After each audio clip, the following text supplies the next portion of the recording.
Bonjour à toutes et à tous, bienvenue sur la chaîne Théorie et pratiques infirmières. Je suis Cédric Blandin, infirmier, cadre de santé, formateur en institut de formation en soins infirmiers. Dans cette première vidéo, tournée en extérieur, pour que vous puissiez profiter de la campagne angevine, je vous propose de partager avec vous ce que j'ai compris de la théorie de gestion des symptômes, en lien avec l'article de Manuela Escher et ses co-auteurs, paru dans Recherche en soins infirmiers en mars 2013. Même si c'est un article qui a 12 ans d'âge, il est toujours d'actualité et son implantation dans les instituts de formation en soins infirmiers tend à se développer. Cet article est une traduction, adaptation du modèle du Symptom Management Theory, développé à la faculté des sciences infirmières de l'Université de Californie, publié en 1994, il y a plus de 30 ans, par Larson, Carrieri-Coleman et ses co-auteurs. Ce modèle continue d'évoluer à travers de nombreuses expérimentations et articles associés. Tout d'abord, faisons la différence entre un signe et un symptôme. Je vais vous dire ce que disent les auteurs Dodd et Jensen. Pour eux, un symptôme se définit comme une expérience individuelle reflétant des changements dans le fonctionnement bio-psycho-social, dans les perceptions ou dans la cognition d'une personne. A contrario, un signe se définit comme une manifestation objective de la maladie, identifiée par la personne elle-même ou par d'autres. Moi, j'entends dans cette notion de signe la question de normes, de quantification, de mesure. Là où un symptôme est une manifestation ressentie par une personne et qui est vécue comme désagréable. Ces manifestations peuvent être en lien avec des changements biologiques, par exemple une perte d'efficacité d'un organe, comme le pancréas qui produit de l'insuline. Elles peuvent aussi être en lien avec des modifications psychologiques, par exemple dans le cadre d'une période de deuil, ou encore des modifications sociales, comme un changement dans le travail ou dans la vie familiale. En fonction de la situation, de la façon dont la personne l'appréhende et la vit, là où les symptômes peuvent prendre des formes différentes. Par exemple, lorsque j'expérimente la notion de froid, je peux ressentir des symptômes de picotement, de douleur, de frisson. Je vais tenter de résoudre ce symptôme par moi-même. Je vais mettre un gros manteau, je vais mettre une écharpe, je vais mettre un chapeau, parce qu'il n'y a plus grand-chose comme cheveux. L'objectif est de faire disparaître ce symptôme. Dans la majorité des cas du quotidien, je gère de manière autonome et indépendante mes symptômes. Par exemple, lorsque j'ai de la fièvre, dans le cas d'une infection, j'expérimente plusieurs symptômes. Ce qui est appelé ici un cluster symptôme. Par exemple, ça peut être la toux, des douleurs musculaires, une sensation de chaleur, des frissons. Il est probable que j'utilise alors des stratégies qui intègrent des thérapeutiques que je peux gérer seul et qu'on ne voit pas comme des thérapeutiques, comme des mouchoirs ou une plus grande hydratation, des inhalations non médicamenteuses, mais aussi des médicaments comme le paracétamol que je peux acheter en pharmacie. Dans cette situation qui est temporaire, je mets en place des stratégies d'adaptation qui sont efficaces. Dans d'autres situations, cette stratégie n'est pas suffisante. Si je me casse la jambe, je vais expérimenter le symptôme de douleur, de perte de mobilité. Mais même si je prends du paracétamol pendant plusieurs jours, ma jambe va rester cassée. C'est à ce moment-là qu'une intervention externe devient nécessaire et que je vais aller consulter un professionnel de santé. Parfois, l'interprétation des symptômes peut être erronée ou non comprise. Par exemple, si je suis anxieux et que j'ai une douleur au bras gauche, je ne vais pas forcément faire le lien avec un risque d'infarctus du myocarde. Ici, le vécu des symptômes n'est pas corrélé avec une connaissance sur la pathologie cardiaque. Il est alors possible que les symptômes soient mis en lien avec d'autres facteurs comme la fatigue, le stress, la charge de travail. Pour que la personne ressente un bénéfice dans l'aide apportée par une personne extérieure, il faut que cette personne propose une prise en charge adaptée. Si je reprends l'exemple de la jambe cassée, si je vais chez le dentiste, il est probable qu'il y ait peu d'évolution des symptômes et que je sois soulagé et satisfait de la prise en charge. Dans les pathologies chroniques, la personne expérimente des symptômes qu'elle va devoir mettre en lien avec les fluctuations de sa pathologie. Par exemple, dans telle maladie, habituellement, on trouve tel symptôme. Mais aussi identifier de manière spécifique les manifestations qui lui sont propres. Dans cet article, plusieurs études sont décrites autour de pathologies différentes comme le VIH, les hallucinations auditives. Pour Dodd et Johnson, plusieurs critères doivent être réunis pour une utilisation pertinente de la théorie de gestion des symptômes. Premièrement, l'évaluation des symptômes doit se baser sur la perception de l'individu qui expérimente le symptôme et qui l'auto-évalue. Si le soignant connaît théoriquement la maladie, c'est bien la personne qui la vit qui peut le mieux dire les symptômes qu'elle ressent, même si ça n'entre pas dans le cadre attendu normalement. Deuxièmement, ce modèle s'applique aux personnes qui vivent une expérience de symptômes, mais il peut être aussi utilisé pour les personnes susceptibles de développer des symptômes à cause de l'influence de variables contextuelles telles que les conditions de travail par exemple.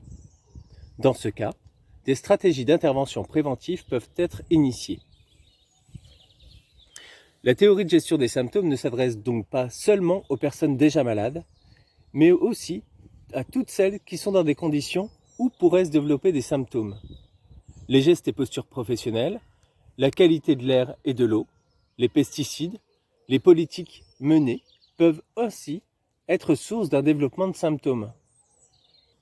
Troisièmement, lorsque les personnes ne peuvent pas s'exprimer verbalement, les soignants doivent tenir compte de l'interprétation de l'expérience des symptômes proposée par les proches. Tout le monde peut vivre des symptômes.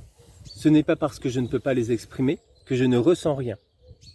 Les soignants doivent alors développer une qualité d'écoute auprès des proches, mais aussi directement auprès du patient, afin de déceler les micro-expressions qui permettent une évaluation fine des symptômes du patient.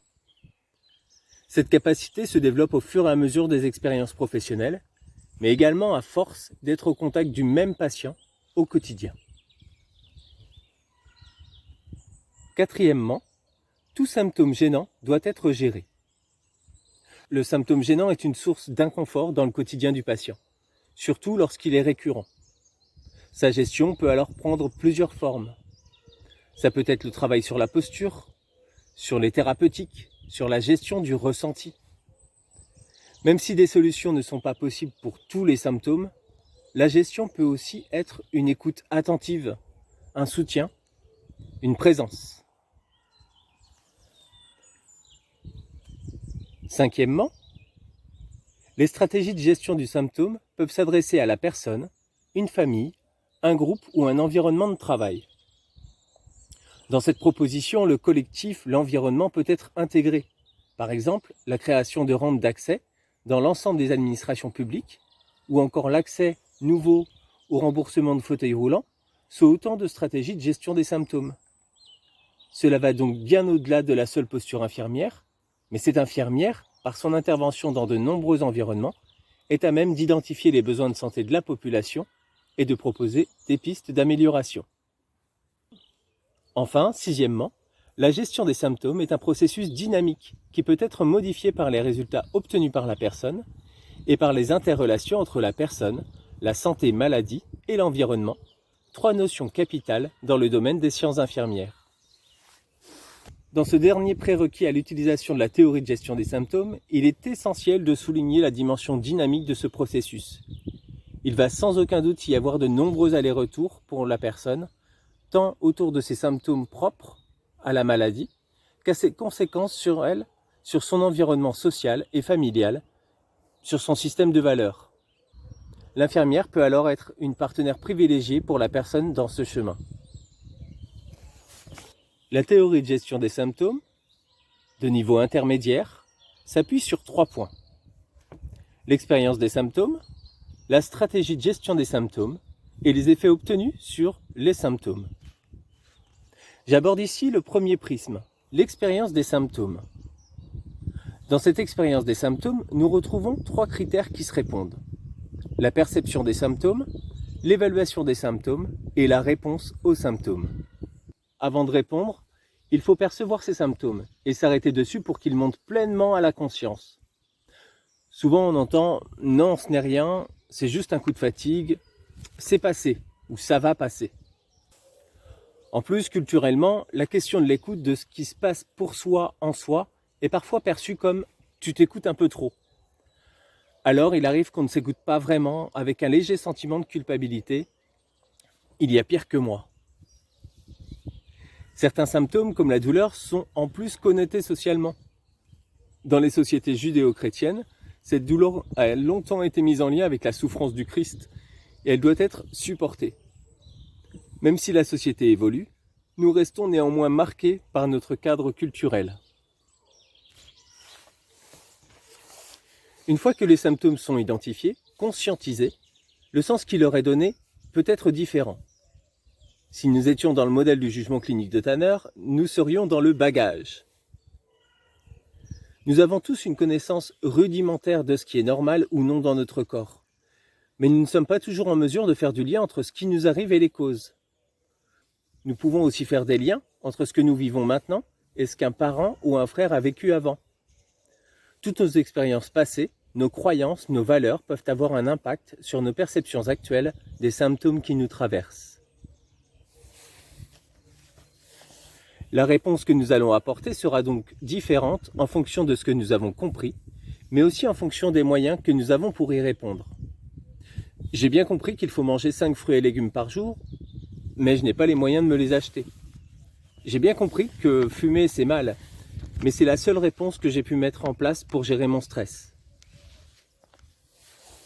La réponse s'inscrit donc dans plusieurs cadres.